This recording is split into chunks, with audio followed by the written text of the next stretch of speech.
Baltimore man accused of murdering his neighbor while on the run from police has been indicted by a grand jury. Court records show 6 months earlier, Tyrone Epps was wanted for another crime. Now he's accused of fatally shooting Paul Lee last November.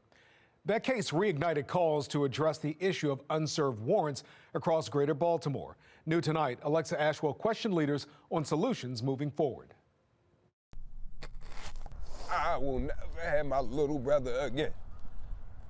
He is gone from me. It's now been 2 months since police say 33-year-old Paul Lee was shot and killed by his neighbor, 62-year-old Tyrone Epps, inside the Johnston Square Apartments. The day before his funeral, his brother and mother expressing their heartache and anger after court records revealed Epps was already wanted by police for a felony assault and home invasion that had occurred at the same location 6 months before he's accused of shooting and killing Lee. That warrant never served. A warrant attached to his name. I'm not understanding that. I'm more confused now than ever because this man already had a warrant for his arrest already 6 months prior to him killing my child. So I'm not understanding what the police department is doing. The family, unfortunately, not alone. Last summer, suspect Brian Cherry was accused of murdering 3 women in 2 separate cases with an open felony warrant. The murder of 38-year-old Sierra Johnson in Baltimore City and the murders of 29-year-old Autumn Harvey and her grandmother, Iona Sellers, inside their home in Baltimore County. We had to have a closed casket because it was that bad. She was unrecognizable. And in 2023, there was the murder of Baltimore tech CEO Pavel Lapierre. Her now convicted killer, Jason Billingsley, had a warrant out for his arrest for attempted murder when investigators say he killed Lapierre on the rooftop of her apartment building. She didn't know him.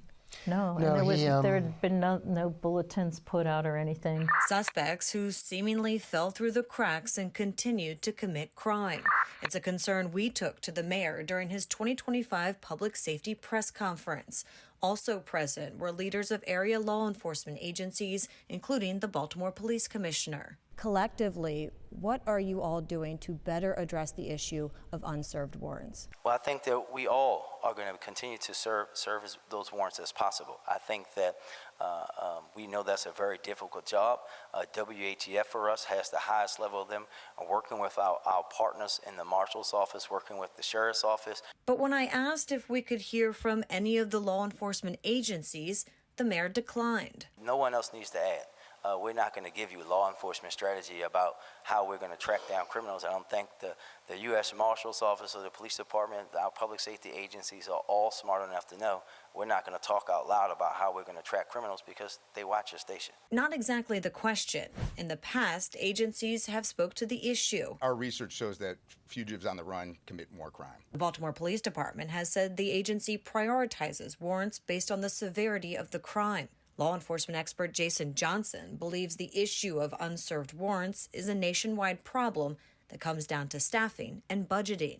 They don't have the resources or the manpower to go track down every single person with an open warrant. So therefore, you're going to have a lot of people with open warrants that are just going about their business, probably committing other crimes, waiting to be arrested. And it really gets down to the resources that law enforcement has in Baltimore. Going back to last week's public safety press conference, when pressed further on the issue, the mayor responding. Will there be changes? Again, Alexa, there are always changes into our public safety strategy. We make changes every single day and we'll continue to do that. Alexa Ashwell, Fox 45 News. I'm Mary Bubala. Thank you for watching. Here's another video for you to watch. Also take some time to subscribe to our YouTube channel.